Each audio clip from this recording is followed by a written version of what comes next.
Seka.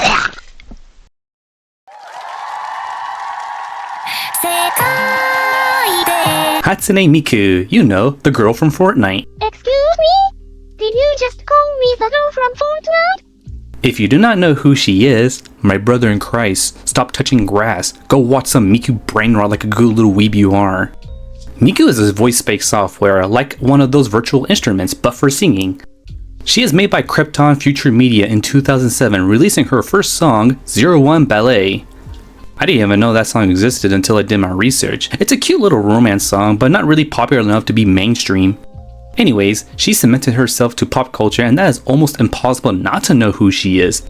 She has like the most bonker collaboration I have ever seen, putting Fortnite's collaboration to shame.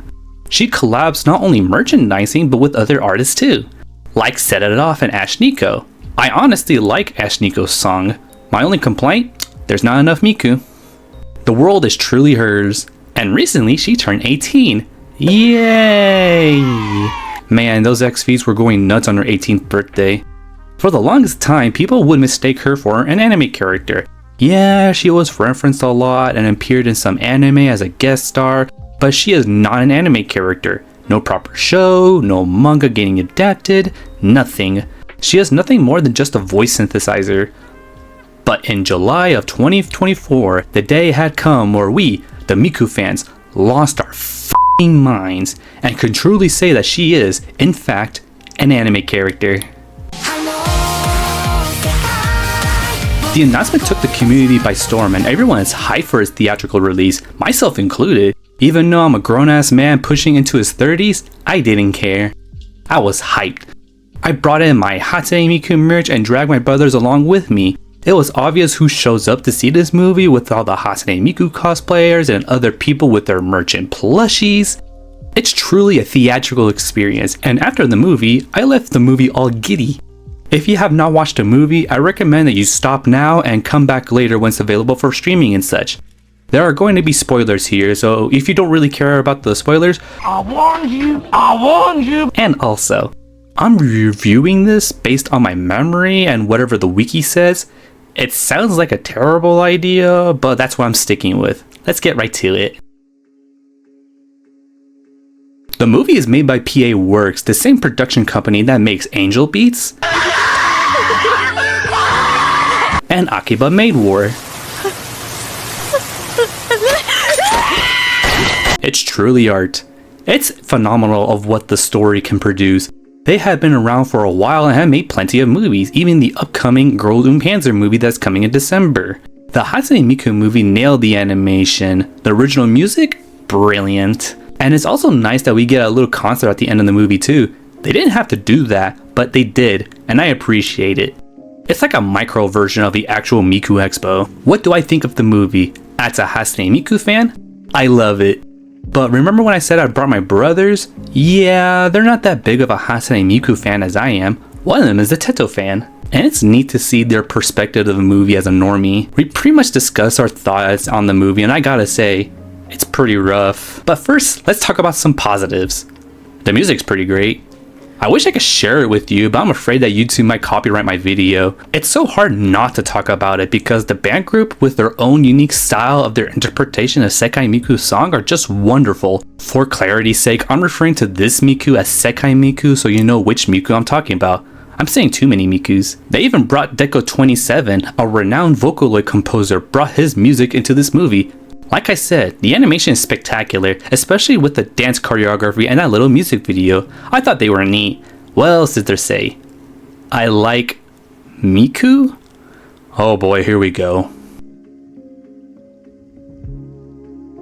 Please don't crucify me here. I genuinely love this movie, but even the greatest masterpieces are not immune to their criticism.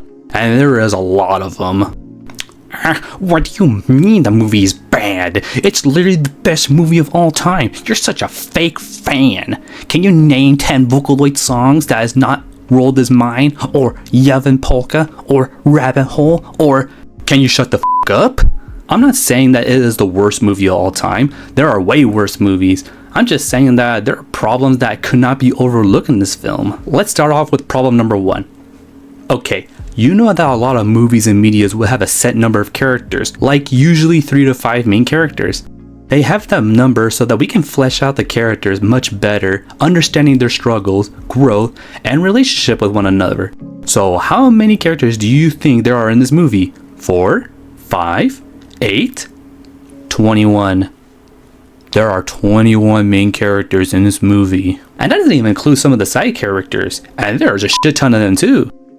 We have reached a dilemma where there's just way too many characters in this movie. Some of you guys might be saying, what about Avengers or Lord of the Rings? They have a lot of characters too. Yes, you are right, but the difference between this movie and the other one is that those movies has a long runtime and multiple movies that are tied to their respective series, while the Miku movie itself is a standalone film. The only way for you to know these characters is if you have played the Project Sekai gacha game, but even then it's a bit convoluted because there are event stories that are not canon to the main story. Yes, the movie is based on a mobile gacha game. The game has like over 10 million active users at the moment, but compared to the other gacha games, it's pretty niche.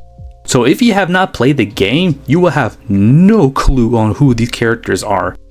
While watching the movie, my brothers leaned over and said, "Isn't that the girl from the I Am Ittori meme?" Hello, I'm an Otori. M is meaning smart. Other than her, my brothers were totally clueless on who these characters are. They asked me questions if I know who they were. I don't play the gacha game that much, so I don't really have that many recollection of who they are. Like, it's somehow a prerequisite to play the games to actually enjoy this movie. Shocker, you have to play the game to actually enjoy the movie. I wish it wasn't like that. Like the Sonic movies, you don't necessarily need to play the Sonic games to get the understanding of who Sonic is. It's really hard to focus on the movie when it keeps jumping from different band groups too. I didn't realize that we were focusing on a different group until 10 seconds later. Same face syndrome is real, man. Despite the movie having a runtime of 2 hours, the characters were not really fleshed out. If you were to tell me to describe these characters, I couldn't. They are almost copy and paste from one another. I like the happy one. Which one? I like that one moody character. Which one? I like that one guy character. Which one? Like, the only difference between each group is the type of music they produce. Other than that, it's hard to tell the difference. There are some other instances in the plot where it would be interesting when Ittori has a problematic relationship with her father. I would like to see more of that. And that one group that says, "Oh, you used to be sad." What the f do you mean that she used to be sad? I want more details. Speak to me, woman. But no, they don't want to go deeper into character development. That kind of pisses me off. I wish that the movie focused on 1, maybe 2 of the band groups to help Sekai Miku, or hell, make like 5 different versions of this movie so that we can flesh out the characters better and explore any interpersonal conflict.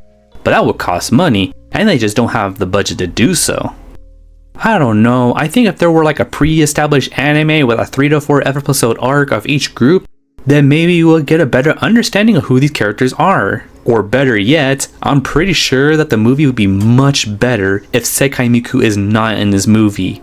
Sacrilege, I know, but hear me out. This would have been a very decent band movie like K-On! Or Bocchi the Rock, or heck, the movie can be about the band's group and their respective Vocaloids with their interpersonal conflict and relationship. It could have been much better, but no, it's a Miku movie and it has to revolve around Sekai Miku. Hey, Future Eins here. While I was editing this video, I came across the Journey to Bloom series. And I gotta say that there is more character development watching these videos than the actual movie itself.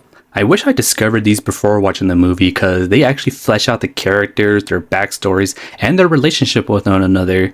It even plugs in a few plot holes that I have problems with the movie. I recommend watching these videos before watching the movie. It would help a whole lot, making my argument meaningless.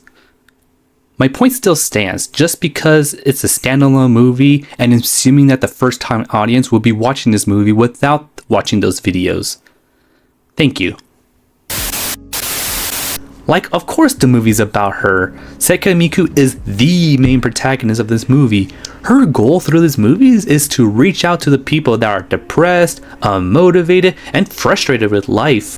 Sekai Miku wanted to sing to them to make them feel better, but every time she tried to sing to them, she came off as a blob of static, and this just infuriates them. She reached out to our other main characters, asking them to teach her how to sing. After a training montage and get some pretty good advice, you know what she did? Sings the exact same lyrics. She learned nothing! I wanted to cry. Like, I know that she is a synthesizer and she has a hard time changing her tone and such, but you got to be for real that from all that, she doesn't learn a damn thing or at least change up her lyrics and such? Nope, it was a complete waste of time. With her failure, she caused a blackout and kidnapped all the other Mikus in their respective sekais. With those kidnappings, she pretty much erased all of the Miku vocals on all music platforms. The disappearance of Hatsune Miku. No, not the face! The stakes in this movie are surprisingly low, but sometimes we don't need some world-ending catastrophe, so it's unique compared to the other movies. The world building is kinda confusing though. Each band group has their own sekais with their own respective vocal group. At first, I thought it was like their version of a Discord, seeing it through their interpretations. But no, actually they get teleported to their respective sekais, chaotic style. But unlike chaotic, it's their entire body teleporting instead of their memory. I was flabbergasted seeing that. Like, I imagined that their mom would be walking to the room and find their child missing. And since the setting takes place in modern Japan, it really doesn't make sense to have these type of technology to access to these sekais. Speaking of sekais are like this little hub area for our groups with its own world and Vocaloid group. But this detail really bothers me because Sekai Miku doesn't have her own group. And the people she tried to help are tied to her sekai for some reason. And I mean, for some reason. As far as I know, these people don't even know who she was and are not music artists. One was a struggling artist, another is an injured athlete, and a girl that's crashing out over her schoolwork. I have no idea why they are connected to her sekai in particular. Like, do they have their own Discord server accessing to her sekai or something? The movie never really explained it. Also, there is no Vocaloid version of that sekai either. Miku is truly alone in that world, but she's able to hack your computer anytime, so who cares? I do. It makes me wonder if other people in this world has their own sekais, their own Vocaloid groups. Does my Dio has his own sekai? Who's to say? The movie never really explains it, and I doubt the game really explains it either. I just play the game for the music and gameplay. I don't play Project Diva because of its story. I have a minor nitpick here. Despite the movie being called Miku Who Can't Sing, she sure sings a lot. Like, I understand that the people that Sekai Miku tries to reach out to could not hear her, hence why Sigu can't sing to them, but I think the more appropriate title would have been like, a Miku Who Can't Be Heard. I thought it might be a translation error, but when I saw the Spanish poster that said Miku no puede cantar, meaning Miku cannot sing, at this point I have no idea if it's just a translation error. It's just a minor nitpick, I just wanted to point it out. The third act is what everyone remembers. It's like a musical, but instead of a random ass people singing along with our main protagonist, but a sequence of concert that's performed by each of our groups. If the movie were to build up to these moments, it would have been a masterpiece of a movie. As much as I'm shitting on this movie, I really like this movie. It's pretty much a movie for Miku fans. I could not bring this up anywhere else in the script, but while I was researching this film, I decided to look at the reviews and get a second opinion on the critics' insight. When I look at Rotten Tomatoes, the Miku movie got a 96% on the audience score. I mean, I like the movie, but I will not say it deserves a 96%. That's way too high. And when I check out IMDb's, the movie gets a 6.4 out of 10, which is like a more realistic score. I wanted to read the reviews and see why people rated it so high. Some of them are so cringe and hilarious that I want to read some of them to you verbatim. This movie changed my life. I have played the game and there are some things I would want in the game to be in the movie, but overall, the music and quality of this animation was amazing. Project Sekai, the best movie ever. The movie is a fan's love letter. The Miku's development is wonderful and the rest of the characters have the same of the game. This movie gives life lesson like never give up. Wonderhoy, the best movie I watched. I love Vocaloid since I was about 12, and when I heard this was coming out, I was super pumped. I've always played PGSK for about 3 years now. I wasn't really sure about the movie though and how all the characters could get their spotlight. but those doubts were proven very wrong. I like Miku the most. It's my favorite story that makes me the happiest because I really like Miku. This is my favorite movie I ever watched because I love Hatsune Miku because it's her movie. There are a lot of them like this. I don't know if some of them are either glazers or trolls, but knowing how fandoms can be, I wouldn't doubt it's the hardcore glazers. Please don't get me wrong, I love Hatsune Miku. I have been a big fan of Vocaloid since my early days in high school. Some of my favorite songs are the Bad at Night series, Solitary Envy, Palette, Teo, and many more. I got her figures, plushies, t-shirts, this Magic the Gathering card, the video game, this shitty bento box, an automaton. I even customized my drinking cup for God's sakes. But as a shitty video essay VTuber, I had to give my honest opinion on any media I watch. It hurts me criticizing this movie, but we cannot overlook the flaws, especially on a franchise I love so dearly. I'm doing this review out of love. Who knows, maybe Miku will get another movie, someday. It really depends on how long this gacha game can profit from its consumers. Either way, Miku is not going anywhere. She is slowly taking over the world with many more collabs from the most unlikely brands. And I, as a brainless consumer, would continue to throw my money on her until she sucks me dry. Wait, that came out wrong. Wait, hold on.